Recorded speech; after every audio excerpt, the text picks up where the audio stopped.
我叫邢英栋，我是一个演员，我毋是科班的，可能是因为安尼，我会使伫搬戏这条路用一种较自由、较探索的态度来行。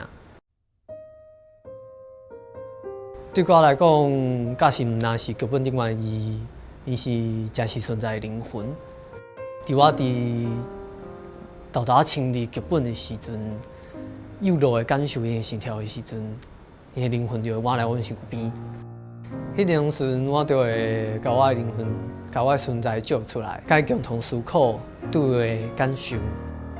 所以我毋知影你是安怎要来。会使透过我的身体，互即寡特别又搁坚强的灵魂，互大家看见，是我做演员上大的功用，嘛是我做演员上对重的体验。真欢喜会使出招我的身体，甲伊共同活过一段人生。